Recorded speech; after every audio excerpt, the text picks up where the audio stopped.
Bienvenidos a este episodio que será viral. El gobierno federal lanzó una cruzada contra el huachicol fiscal. El fin de semana anunció la detención de 14 personas por ese delito. Hay entre ellos marinos en activo. La red estaría encabezada por el vicealmirante Manuel Roberto F., quien se dice es sobrino político del exsecretario de Marina Rafael Ojeda. Por cierto, Manuel Roberto, que fue detenido, está ya vinculado a proceso junto con otras 9 personas. Sin embargo, su hermano Fernando F. está prófugo. Bien, pues para saber y contextualizar de entrada qué es el huachicol fiscal y sobre todo dimensionar de qué tamaño es el problema, hoy nos acompaña Verónica Ayala, investigadora de Mexicanos contra la Corrupción y la Impunidad. Verónica, gracias. Al contrario, un gusto estar aquí. Qué amable. También está con nosotros Gonzalo Monroy, director de GEMEC, especialista en temas energéticos. Gonzalo, gracias. Verónica, Juan, qué gusto platicar con ustedes. Qué amable. Pues vamos a entrar en materia, si me lo permiten. Yo sé que van primero las damas, Verónica, pero para que podamos entrar después a la investigación de Mexicanos contra la Corrupción, si me permites, le voy a pedir a Gonzalo que nos ayude a contextualizar qué es el huachicol fiscal, Gonzalo, porque muchos creen que este es un asunto de robo de hidrocarburos, pero no, en realidad tiene que ver más con el contrabando. Tú nos dirás de qué va, por favor. Adelante, Gonzalo. Efectivamente, aquí vale la pena distinguir entre las 3 modalidades relacionadas a el mercado ilícito de hidrocarburos.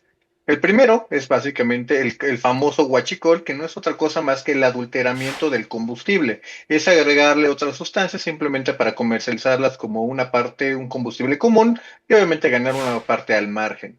Esta es una práctica desde 1950. Después, lo que hemos visto en las últimas administraciones tiene que ver con el robo de hidrocarburos, estas picaderas a los ductos, lo hemos visto también de que se roban incluso las pibas o los carrotanques. Robo es robo. Y el último, el que se ha puesto de más relieve en los últimos, yo te diría que los últimos 18 meses, tiene que ver con el contrabando de combustible que viene por las fronteras con otra fracción arancelaria, típicamente de lubricantes que pagan una tasa cero. Obviamente termina siendo diésel principalmente o gasolina. Este ahorro de casi 7, 8 pesos por cada litro que se introduce al país representa un quebranto muy, pero muy importante para la hacienda pública que no recolecta esos impuestos. Muchas gracias, Gonzalo. Ahí está el huachicol fiscal. En realidad es además un asunto de evasión de impuestos en donde lo que se busca, pues nos decías, es meten un producto que no es el que están declarando y en realidad esto pues genera pérdidas millonarias. Ahora, esta palabra, esta frase, el huachicol fiscal, la hemos escuchado tanto en el último mes quizás, sobre todo a raíz del aseguramiento de este buque con millones de litros de combustible. Verónica, cuéntanos ahora, si en Mexicanos contra la Corrupción, este tema ustedes ya lo habían abordado, ya habían publicado acerca de la red y cómo operan pues en el contrabando de este hidrocarburo. Platícanos acerca de lo que revelaron y cómo se da este nexo con lo que ahora está dando a conocer el gobierno federal, Verónica.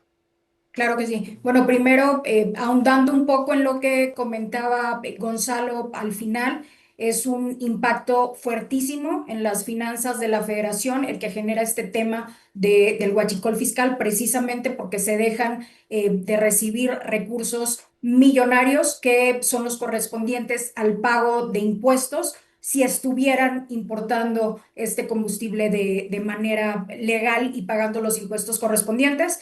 Nada más un añadido, se habla de que el huachicol fiscal es la segunda fuente de financiamiento de los grupos del crimen organizado. Entonces yo creo que eso es fundamental para contextualizar este debate. Nosotros en Mexicanos contra la Corrupción y la Impunidad hemos tratado de entrar a este tema del huachicol fiscal, porque digo tratado porque es una red enorme, muy compleja, que involucra a muchísimas autoridades, a muchísimas instancias. Son redes, lo que hemos encontrado es que son redes transnacionales. Particularmente nos hemos enfocado en lo que viene de Estados Unidos, el combustible ilegal que ingresa a México, precisamente como comentaba Gonzalo, bajo una fracción arancelaria distinta. En nuestro caso hemos documentado que traen estos estos buques cargados de combustible, de diésel, y lo hacen pasar, entre otras cosas, por productos como aditivos para aceites. Y destaco esta cuestión Ujú, de redes transnacionales porque creo que es uno de los factores por los que estamos viendo en este momento acciones por parte del gobierno, porque es un negocio que involucra también a Estados Unidos, porque las empresas que exportan, perdón, este combustible son empresas estadounidenses donde participan ciudadanos estadounidenses, y lo que hemos documentado a grandes rasgos es que ujú, es un tema que se ha disparado, que ha crecido enormemente, particularmente en el anterior sexenio, no me dejarán mentir, claro. y que involucra pues redes complejas con el apoyo de autoridades. Ese Y yo creo que lo, es el tema fundamental. Hemos encontrado involucrados gente de Este aduanas. último punto me parece Sí. sumamente importante, Verónica, la participación de los agentes aduanales, bueno, de la gente que ahora se encarga de las aduanas, sobre todo porque retiraron al personal que conocíamos que se hacía cargo de las aduanas, llega el Ejército, la Guardia Nacional, la Marina, y nos prometieron que eso iba a ser pues prácticamente la solución para evitar la corrupción. Hoy vemos que la película es totalmente diferente a lo que nos prometieron y ahorita podremos profundizar, Verónica. Voy a tocar base con Gonzalo. Gonzalo, ¿qué te parece este asunto? A ver, para tratar de entender un poquito más, el huachicol, si nos enfocamos solo en el momento en el que pasa por la aduana, es uno de los puntos, pero tiene un origen y tiene un destino. ¿De dónde viene como tal este combustible? Es decir, ¿se vende de manera legal, pero después lo importan de forma irregular? ¿O cómo es el origen de este combustible, Gonzalo? A ver, nada más adelante, porque estaba cerrado tu micrófono. Igual que la Victoria, que tiene muchos padres, aquí hay muchos orígenes. Algunos, por ejemplo, que han sido ya documentados incluso con la administración del presidente Trump, Ujú, donde hay petróleo robado, que se le roba principalmente a Pemex, y se manda a Estados Unidos, donde ingresa también con un fraude. Se hace pasar como lubricante de desecho. No, simplemente no se le cobra ningún impuesto, es ujú. simplemente una parte del proceso industrial y entra sin ninguna dificultad. En esto me estoy refiriendo al caso de la familia Jensen de Utah, que tenía terminales en la parte de Houston Ship Channel y estaban tomando este crudo y robado mexicano. Una vez que tenían este crudo, lo llevaban principalmente a refinerías en el estado de Oklahoma, donde se los entregaban a refinerías privadas que simplemente se los devolvían a través de una tarifa ya convertido en productos como gasolina, diésel y queroseno. Y ocurre una segunda defraudación, porque esos combustibles, producto del petróleo robado, entran a nuestro país de nuevo como una fracción arancelaria diferente, típicamente lubricantes. Ya estando en México es donde empieza de nuevo un sinfín de mecanismos para poder comercializarlo. En algunas ocasiones este diésel principalmente se ha colocado en gasolineras del estado de Tamaulipas y de Nuevo León, Ujú. incluso de una manera muy irónica. La propia presidenta Claudia Sheinbaum ha alabado algunas de las gasolineras en su sección de quién es quién en los precios de la gasolina, cuando esa gasolina viene precisamente de contrabando. Obviamente, Cómo al no no la van pagar a dar barata, impuestos, no?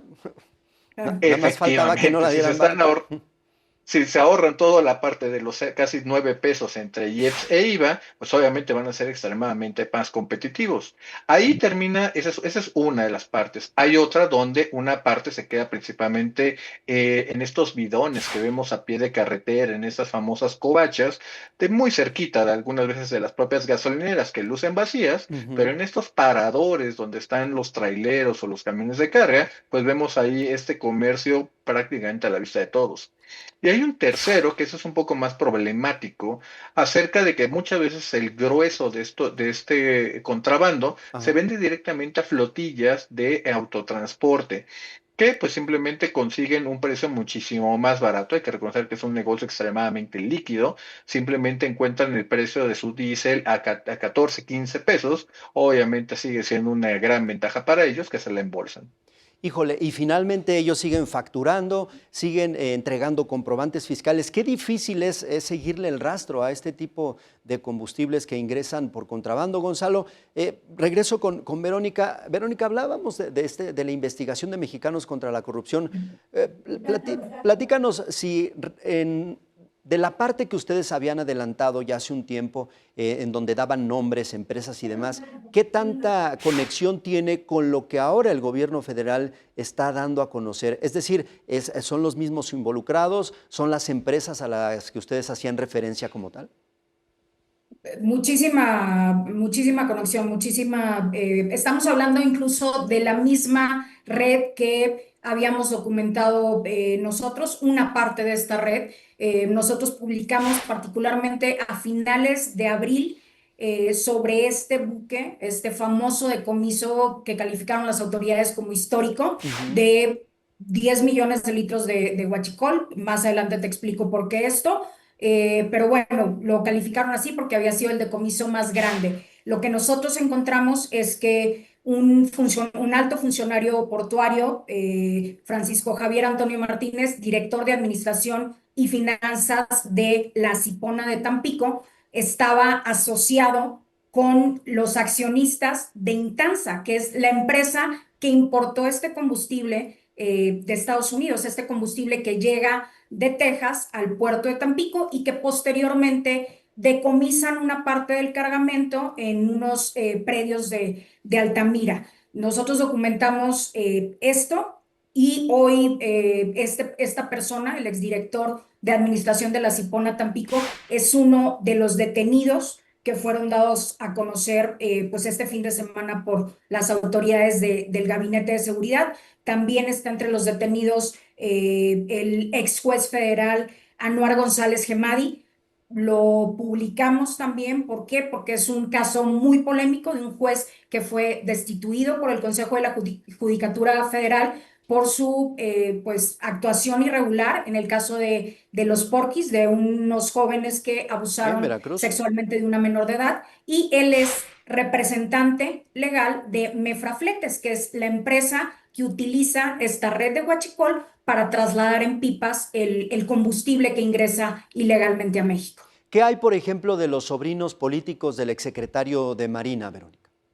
Ellos, bueno, al menos en lo que han dado a conocer las autoridades, forman parte de esta red. No sé si precisamente a la cabeza, porque yo creo que todavía pues hace falta mayor información sobre este caso. Creemos que pues hay o debe haber más autoridades involucradas porque estamos hablando de temas que se mueven no solamente, como comentaba Gonzalo, por una aduana. No solamente tiene que ver la cuestión marítima o portuaria, sino también, digamos, todo este combustible se mueve después en carreteras y las carreteras las vigila la Guardia Nacional. El ejército tiene también ahí retenes. Entonces, necesariamente tiene que haber más involucrados que permitieron estar moviendo estas cantidades pues millonarias, industriales de huachicol. O sea, estamos hablando de cientos de pipas. No es posible Claro. que un grupo reducido de personas o de funcionarios únicamente de la Marina hayan estado al tanto de esta operación. Bueno, la red podría ser tan amplia que se habla de 200 órdenes de aprehensión que Claro. podrían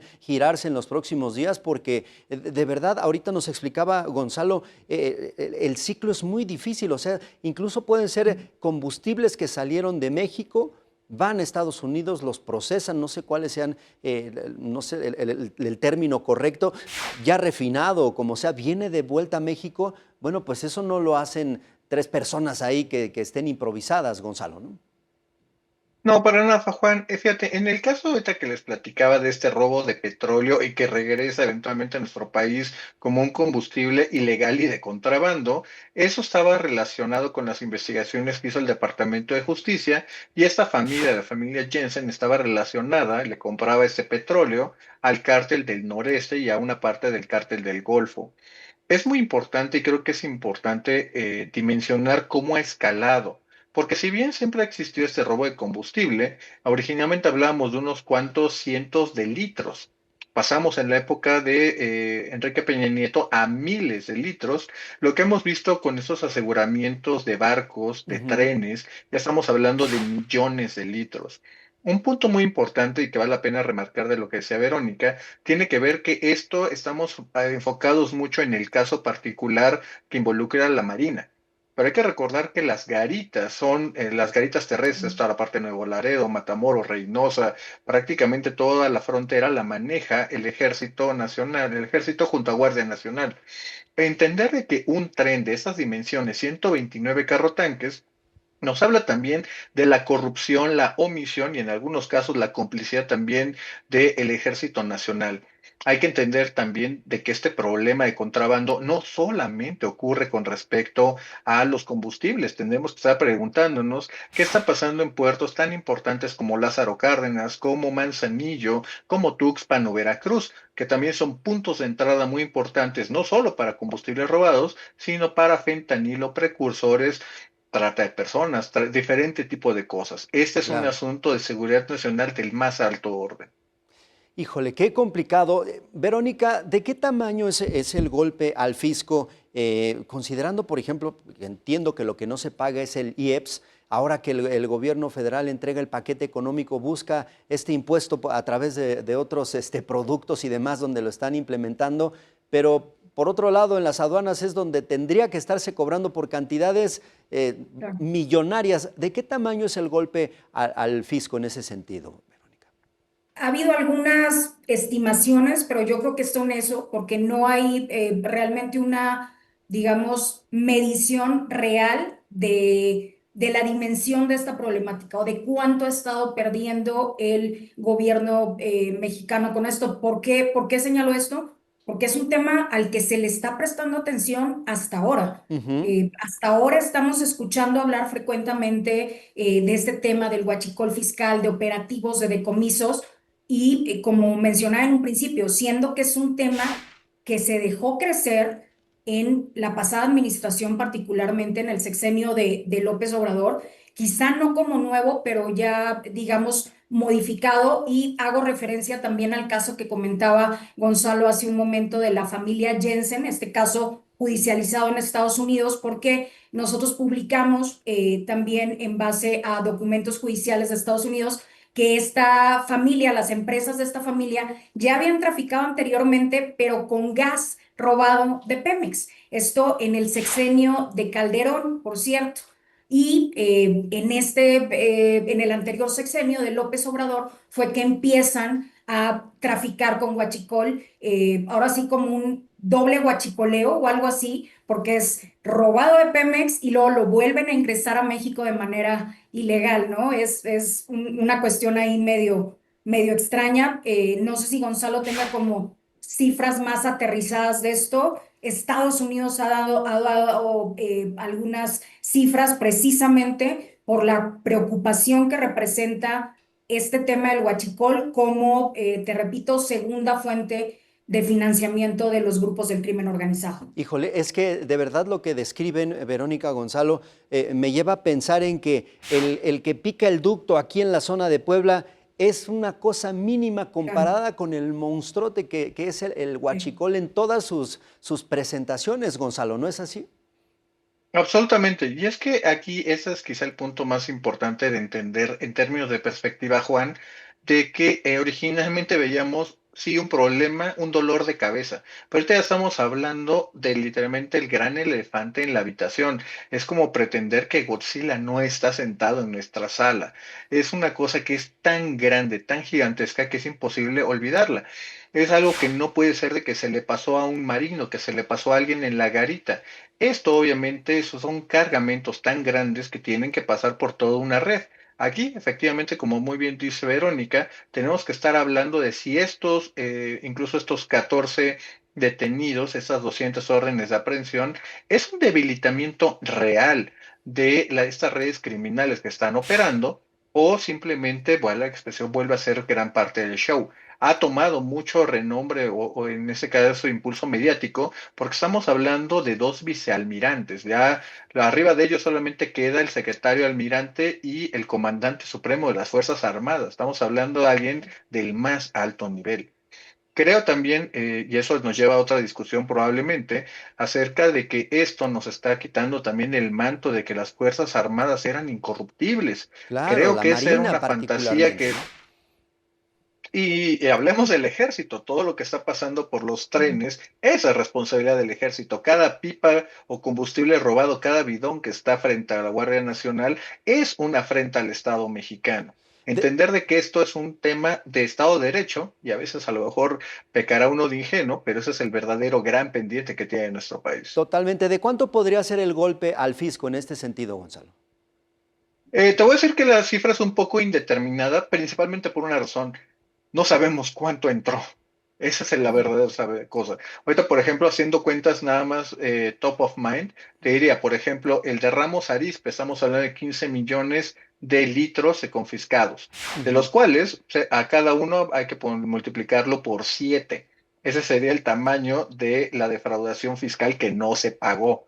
Estamos hablando, y eso nada más es en un solo evento, nos faltaría lo de los otros buques, incluso en el caso del Challenger Procyon, el que salió de Texas, sabemos por documentos de información pública que ese buque salió de Houston Ship Channel cargado con más de 55 millones de litros.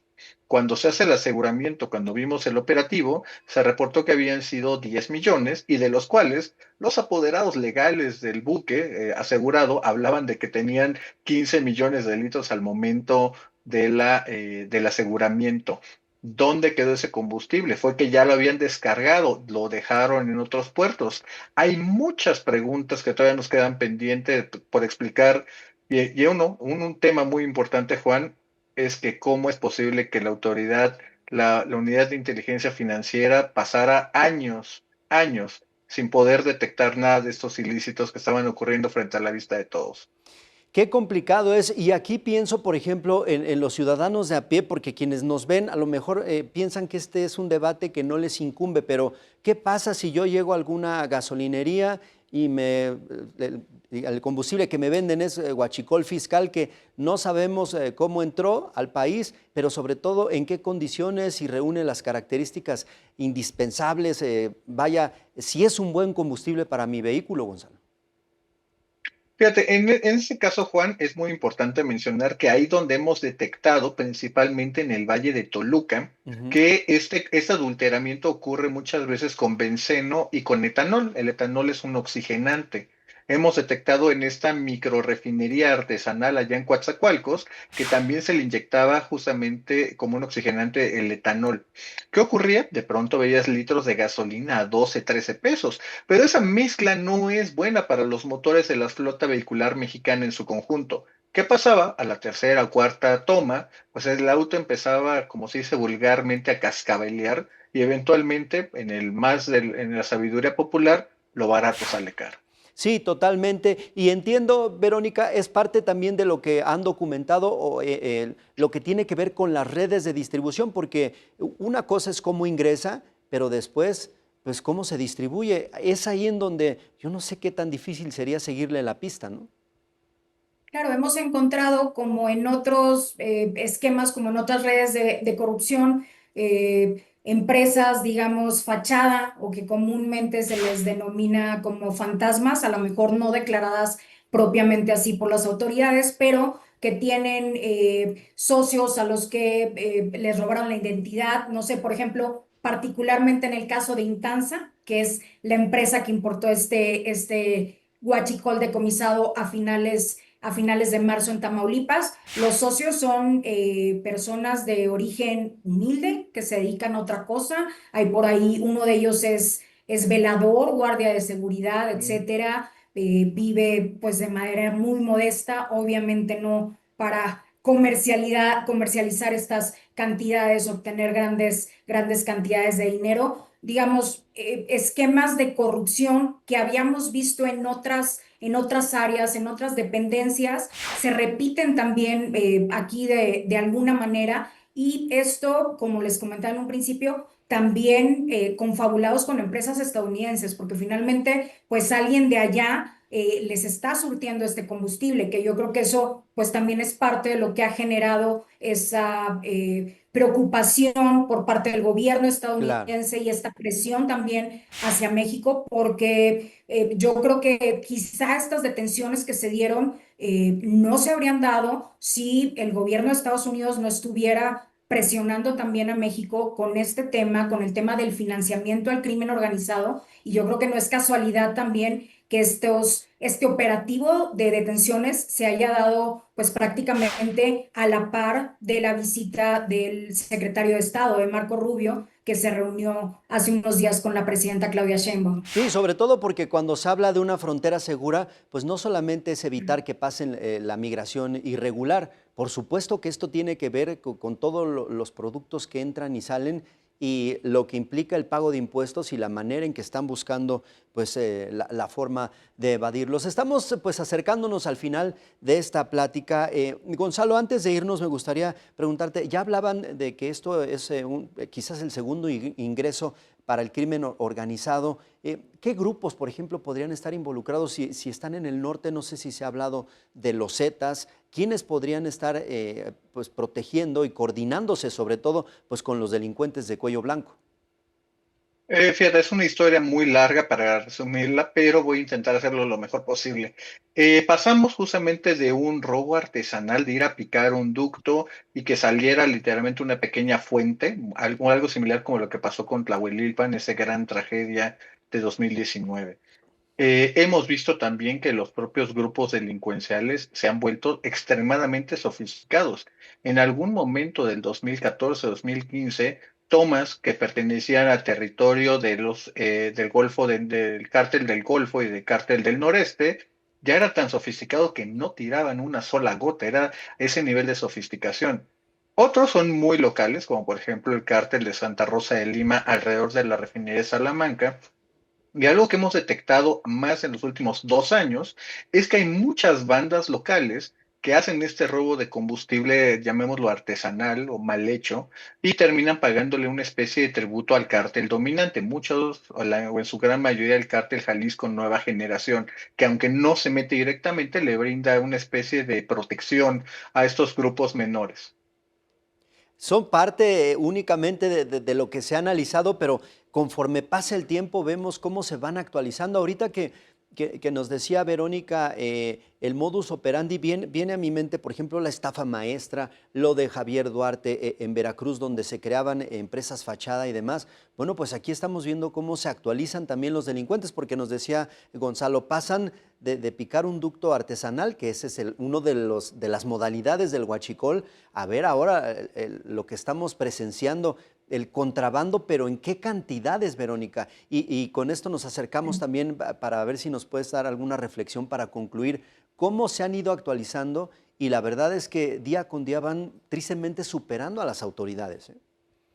Claro, yo creo que, como decía Gonzalo, se ha ido modernizando de alguna manera todo esto y quizá grupos o organizaciones criminales que anteriormente tenían otras fuentes de ingresos, ahora ven también en el huachicol una vía para obtener recursos, para enriquecerse. Ahí está el caso, por ejemplo, de la barredora. Documentamos también en estos días que esta planta precisamente que mencionaba Gonzalo, que aseguraron las autoridades federales a mediados de junio de este año, desde el 2020 tenían conocimiento en informes de inteligencia militar de que operaba esta planta. Es una planta de integrantes de la barredora, este grupo criminal que hoy sabemos era liderado por Hernán Bermúdez Requena, el exsecretario de Seguridad Pública de Tabasco, designado por Adán Augusto López. Entonces, o sea, van ampliando, digamos, estas